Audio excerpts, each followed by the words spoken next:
আমি রাতুল আছি আপনাদের সাথে এবং আমরা দেখতাম সবসময় যে বছরের ঠিক এই সময়টা ডিসেম্বর জানুয়ারি টেকনোলজি জগৎটা কিছুটা কম বিজি থাকতো, স্পেশালি স্মার্টফোন ওয়ার্ল্ড। তবে বর্তমানে ওপো, ভিভো, শাওমি এই চাইনিজ ম্যানুফ্যাকচারারগুলোর বদৌলতে আমরা প্রতিনিয়তই দেখছি নতুন নতুন স্মার্টফোন রিলিজ হচ্ছে, ইভেন এই ডিসেম্বর অ্যান্ড জানুয়ারিতেও। তো সম্প্রতি বাংলাদেশের মিড রেঞ্জ মার্কেটে ভিভো একটি স্মার্টফোন লঞ্চ করেছে, উইচ ইজ S1 Pro।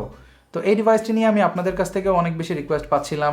যদিও আপনারা লক্ষ্য করলে দেখবেন যে আমার চ্যানেলে আমি ভিভো স্মার্টফোন খুব একটা রিভিউ করি না, যার কারণ মূলত আমার কাছে তাদের স্মার্টফোনগুলো খুব একটা ভ্যালু ফর মানি মনে হয়নি কখনোই। এবং আমার কাছে এই ডিভাইসটি নিয়ে আপনাদের এত ইন্টারেস্ট থাকার কারণ যেটা মনে হয়েছে তা হলো 27,000 টাকার অফিসিয়াল প্রাইসে এই ফোনটি দিচ্ছে 8/128 গিগাবাইটের ভেরিয়েন্ট। তবে আজকের ভিডিওতে আমরা আলোচনা করব 8/128 জিবি ভেরিয়েন্ট দিয়ে শুধুমাত্র এটা ভ্যালু ফর মানি হয়ে গেল কিনা, বা এই ডিভাইসটিকে ওভারঅল বিবেচনা করেও আমরা ভ্যালু ফর মানি ডিভাইস বলতে পারি কিনা। তবে ভিডিওতে যাওয়ার আগে আপনাদের একটু জানিয়ে রাখি, আমরা সম্প্রতি আমাদের চ্যানেলেরই একটি অফিসিয়াল ফেসবুক গ্রুপ ওপেন করেছি, যেখানে মূলত আমরা আলোচনা করব বিভিন্ন টেকনোলজি নিয়ে এবং সমস্যার সমাধান দেওয়ার চেষ্টা করব আপনাদের। তো আপনারা যারা এখনো আমাদের অফিসিয়াল গ্রুপটিতে জয়েন করেননি তাদের জন্য ডিসক্রিপশনে লিঙ্কটা দেওয়া থাকবে, আপনারা অবশ্যই আমাদের অফিসিয়াল ফেসবুক গ্রুপে জয়েন করে ফেলবেন। আর যারা আমার চ্যানেলটা প্রথমবারের মতো দেখছেন তাদের রিকোয়েস্ট করব চ্যানেলটি সাবস্ক্রাইব করে পাশে থাকা বেল আইকনটি অবশ্যই প্রেস করে রাখতে, যাতে পরবর্তীতে আমাদের টেকনোলজি নিয়ে ভিডিওগুলো আপনাদের পর্যন্ত পৌঁছে যায়। আর আজকের ভিডিওটি যদি ভালো লেগে থাকে তাহলে লাইক দিতে ভুলবেন না। ওকে, তো অনেক কথা হলো, এবার চলুন সরাসরি চলে যাব S1 Pro এর ফুল রিভিউতে।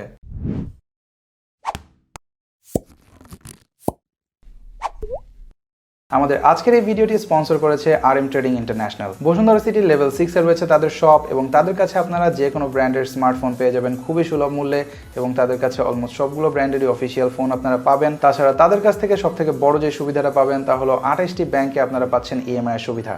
সো চাইলে চলে যেতে পারেন বসুন্ধরা সিটির RM ট্রেডিং ইন্টারন্যাশনালে। তাদের সম্পর্কে বাকি ডিটেল থাকবে ভিডিও ডেসক্রিপশনে। ওকে, তো সবসময়ের মতোই চলুন শুরু করা যাক আনবক্সিং দিয়ে। তো যেমনটা দেখতে পাচ্ছেন, this is S1 Pro box. তো বক্সটি ওপেন করে পেয়ে যাবেন এই কম্পার্টমেন্ট, যার ভেতরে রয়েছে একটি সিলিকন কেস এবং কিছু পেপার ওয়ার্কের সাথে একটি সিম ইজেকশন টুল। তারপর অবশ্যই পাচ্ছেন S1 Pro ডিভাইস, যেটিকে আপাতত সাইডে রেখে চলুন দেখি আর কি পাচ্ছি। আনফরচুনেটলি আমাদের এই রিভিউ ইউনিটটির বক্সে কোনো চার্জার বা টাইপ সি কেবল আসেনি। তো এগুলো সাইডে রেখে let's have a look at the device. তো যেমনটা দেখতে পাচ্ছেন, এই ডিভাইসটিও বর্তমান মার্কেটে রিলিজ হওয়া মিড রেঞ্জের অন্যান্য ফোনগুলোর মতোই বেশ গতানুগতিক একটি ডিজাইন ল্যাঙ্গুয়েজ আমাদের অফার করছে, যার ফ্রন্ট এন্ড রিয়ার বোথ সাইডে রয়েছে গ্লাস আর সাইড বাম্পারটি মেটালের। বাটনস এন্ড পোর্টস এর কথা বলতে গেলে S1 Pro এর রাইট সাইডে আপনারা পেয়ে যাচ্ছেন একটি ডিফারেন্ট অ্যাকসেন্ট কালারের পাওয়ার বাটন, যেটি বেশ কনভিনিয়েন্ট পজিশনেই ছিল। এর উপরেই রয়েছে ভলিউম রকার। আপার পোর্শনটিতে রয়েছে সেকেন্ডারি নয়েজ ক্যান্সেলিং মাইক্রোফোন এবং একটি 3.5mm অডিও পোর্ট, যা মিড রেঞ্জ মার্কেটে বেশ ওয়েলকাম একটি ফিচার। লেফট সাইডে রয়েছে একটি সিম ট্রে, যেটি হাইব্রিড। আর বটম পোর্শনে আপনারা পেয়ে যাচ্ছেন primary microphone, type C port যেটি 18 ওয়াট ফাস্ট চার্জিং সাপোর্টেড, এবং থাকছে একটি বটম ফায়ারিং স্পিকার, যার সাউন্ড আমার কাছে ইনিশিয়ালি বেশ অ্যাডিকুয়েট মনে হয়েছে এবং এই বাজেটে আমি কমপ্লেন করব না। রিয়ার পার্টে রয়েছে এই ডায়মন্ড শেপের একটি কোয়াড ক্যামেরা সেটআপ, যেটা নিয়ে ডিটেল কথা বলছি আর একটু পরেই। এবং ফ্রন্টে আপনারা পাচ্ছেন 6.38 ইঞ্চের একটি অ্যামোলেড ডিসপ্লে, যার রেজলিউশন অফকোর্স ফুল HD+, এবং এতে পিক্সেল ডেন্সিটি আপনারা পাচ্ছেন 404 পিক্সেল পার ইঞ্চ। অ্যামোলেড এই প্যানেলটির কোয়ালিটি যথেষ্ট ভালো এবং এই প্রাইস রেঞ্জে আমরা বেশ ভালো এক্সপেক্ট করতেই পারি, কারণ মার্কেটে এই ডিভাইসটির যতগুলো কম্পিটিটিভ ফোন রয়েছে তাদের অলমোস্ট প্রত্যেকটিতে আমরা অ্যামোলেড প্যানেল পাচ্ছি, যেমন গ্যালাক্সি M30s বা গ্যালাক্সি A50s। এছাড়াও আনঅফিসিয়ালের মধ্যে রিয়েলমি X2 বা রিয়েলমি XT বা ইভেন Xেও কিন্তু অ্যামোলেড ডিসপ্লে আমরা পাচ্ছিলাম। সো 27,000 টাকায় kind of expected AMOLED display, এবং এর ডিসপ্লেটি মিড রেঞ্জ হিসেবে যথেষ্ট ভালো কালার রিপ্রোডাকশন প্রোভাইড করেছে, এবং এতে যথেষ্ট ওয়াইড ভিউইং অ্যাঙ্গেলও আপনারা পাবেন। Touch latency and all that ভালোই ছিল বলা যায়, এবং আউটডোরে ভিজিবিলিটিও যথেষ্ট ভালো ছিল ব্রাইটনেস ভালো হওয়ার কারণে। সো বলাই যায় এই ডিভাইসটিতে আপনারা মিডিয়া কনজাম্পশন এক্সপিরিয়েন্স পাবেন বেশ ভালো এর ডিসপ্লের কারণে। তাছাড়া অ্যামোলেড ডিসপ্লে হওয়াতে ভিভো এতে ইমপ্লিমেন্ট করতে পেরেছে আন্ডার ডিসপ্লে ফিঙ্গারপ্রিন্ট, যার স্পিডও আমার কাছে এই বাজেটে বেশ অ্যাডিকুয়েট মনে হয়েছে। সিকিউরিটি হিসেবে ফোনটিতে front camera based face unlock আপনারা পাচ্ছেন, তবে সেটা গুড লাইটিং কন্ডিশনে ভালো রেজাল্ট দিলেও লো লাইটে কিছুটা স্ট্রাগল করবে। Okay, now let's talk about the performance. তো ভিভো S1 Proতে আপনারা পাচ্ছেন 8GB RAM and 128GB storage, যেটা এই প্রাইস রেঞ্জে বেশ ভালো একটি offering, specially official price consider করলে। আর তাছাড়া এই ডিভাইসটি মাত্র একটি ভেরিয়েন্টেই বাংলাদেশের মার্কেটে অ্যাভেলেবল থাকছে। তবে এই ডিভাইসটিতে যে চিপসেট ব্যবহার করা হয়েছে সেটি বেশ লোয়ার মিড রেঞ্জের একটি processor, which is Snapdragon 665। 11 nanometre architecture based এই সিপিইউটিতে থাকছে অক্টা কোর, এবং এর সাথে জিপিইউ হিসেবে এমবেডেড থাকছে অ্যাড্রিনো 610। সত্যি বলতে এর regular day to day task এর যেই Android 9.0 Pie based Funtouch 9.2 রয়েছে সেটি বেশ ভালোভাবেই হ্যান্ডেল করতে পারছিল, মেজর কোনো ল্যাগ বা হিকআপ পাইনি। তবে ভিভোর যে ফান টাচ স্ক্রিন সেটি বেশ হেভি একটি কাস্টম স্ক্রিন, সো এটিকে রান করার জন্য ডেফিনেটলি কিছুটা পাওয়ার প্রয়োজন প্রসেসরের। তবে যেটা বললাম এই ডিভাইসটির প্রসেসর বেশ ভালোভাবে হ্যান্ডেল করতে পারছিল, মেজর কোনো ল্যাগ বা হিকআপ পাইনি। কিন্তু পার্টিকুলারলি ফানটাচ ওএস নিয়ে যদি বলতে হয় তাহলে definitely I am not a big fan of this UI, কারণ এটিও অনেকটাই iOS ইন্সপায়ার্ড। এমনকি এর যে কন্ট্রোল সেন্টার রয়েছে সেটিও নিচ থেকে সোয়াইপ করতে হয় জাস্ট লাইক iOS। যদিও এটি কনভিনিয়েন্ট একটা পজিশনে রয়েছে, কারণ উপর থেকে বারবার সোয়াইপ করার চাইতে নিচ থেকে সোয়াইপ করাটা বেশ ইজি। তবে এটি অবশ্যই iOS এর মতো অতটা ইনটুইটিভ না। বাকিটা আমি আপনাদের উপরে ছেড়ে দিলাম, কারণ এটা অনেকটা সাবজেক্টিভ। কেউ একটা ইউআই পছন্দ করে, কেউ আবার অন্যটা। So it's up to you. তাছাড়া এতে যে Adreno 610 জিপিইউটি রয়েছে সেটি গেমিং মোটামুটি হ্যান্ডেল করতে পারছিল। লাইক হাই এন্ড গেমগুলো যেমন পাবজি বা অ্যাসফল্ট 9 এটিতে খেলতে পারবেন আপনারা মোটামুটি মিডিয়াম টু হাই সেটিংয়ে।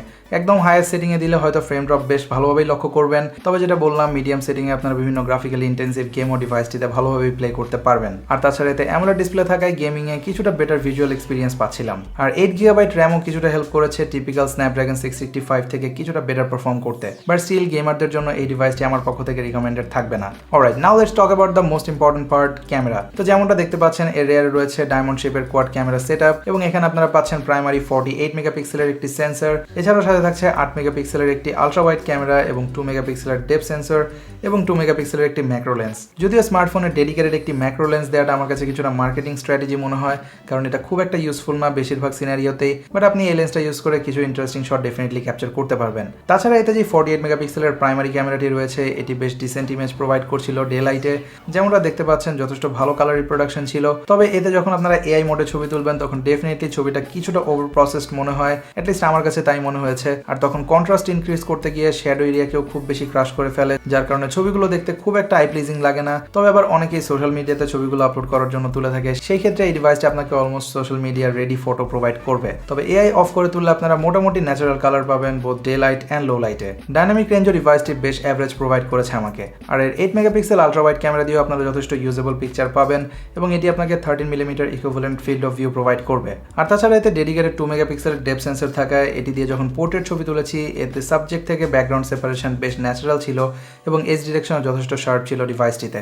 সো পোর্ট্রেট মোড নিয়ে নো কমপ্লেইন। তবে ডিভাইসটি ভিডিও সেকশনে আমাকে কিছুটা ডিসঅ্যাপয়েন্ট করেছে, কারণ এই ডিভাইসটি দিয়ে আপনি ভিডিও ক্যাপচার করতে পারবেন আপ টু 1080p 30fps, যেখানে এই বাজারের অন্যান্য ফোন ইভেন অফিসিয়াল ফোনও 4K ভিডিও রেকর্ডিং অফার করছে। তবে এই ডিভাইসটির ক্যামেরা সেকশনের সব থেকে বেটার পার্ট মনে হয়েছে এর সেলফি, কারণ এর ফ্রন্টে আপনারা পাচ্ছেন ওয়াপিং 32 মেগাপিক্সেলের একটি সেলফি ক্যামেরা, যা আমাকে বেশ ইমপ্রেস করেছে। As you can see typically যেটা আমরা ভিভো ফোনগুলোতে দেখতাম যে খুব বেশি বিউটিফিকেশনের মাধ্যমে বেশ আনন্যাচারাল ছবি প্রোভাইড করতো, বাট এই ডিভাইসটি মোটেও সেরকম ছিল না। এটিতে 32 মেগাপিক্সেল থাকায় যথেষ্ট শার্প ইমেজ পাবেন, এবং এইচডিআর মোডে আমি যথেষ্ট ভালো কালার রিপ্রোডাকশনও পেয়েছি। তাছাড়া এর ফ্রন্টে আপনারা কোনো রকম ডেডিকেটেড ডেপথ সেন্সরও পাচ্ছেন না। তারপর যখন পোর্ট্রেট মোডে ছবি তুলবেন তখন দেখবেন এজ ডিটেকশন যথেষ্ট ন্যাচারাল লাগবে, ঠিক রিয়ার ক্যামেরার মতোই। সো সেলফি ক্যামেরার পারফরমেন্সে S1 Pro আমার মতে 10 on 10 পাবে। আর ওভারঅল যদি বলতে হয় তাহলে বলবো S1 Pro এর ক্যামেরা সেকশনে খুব একটা ওয়াও ফ্যাক্টর ছিল না, তবে ডিসেন্ট এনাফ পারফরমেন্স বলা যায়, স্পেশালি এর সেলফি ক্যামেরার পারফরমেন্সের কারণে। আর S1 Pro ডিভাইসটিকে পাওয়ার করছে 4500 mAh এর ব্যাটারি, যা এর এফিশিয়েন্ট চিপসেটের সাথে কম্বাইন্ড হয়ে আমাকে যথেষ্ট ভালো ব্যাটারি পারফরমেন্স প্রোভাইড করেছে।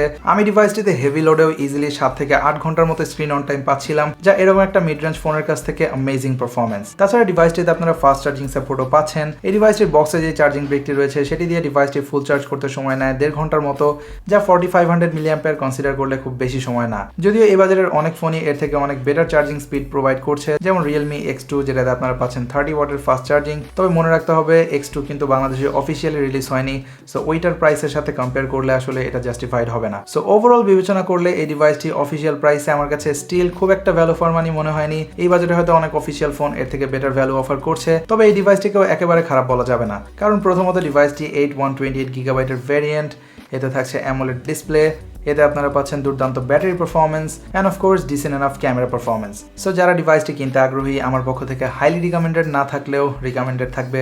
বাকিটা কিনবেন কিনা সেই ডিসিশন অ্যাজ অলওয়েজ আপনার। তো গাইজ এই ছিল আজকের ভিডিওতে। ভিডিওটি কেমন লাগলো অবশ্যই কমেন্টে জানাবেন। ভালো লাগলে লাইক অ্যান্ড শেয়ার করবেন, ভালো না লাগলে কেন লাগেনি সেটাও কমেন্টে জানাতে পারেন।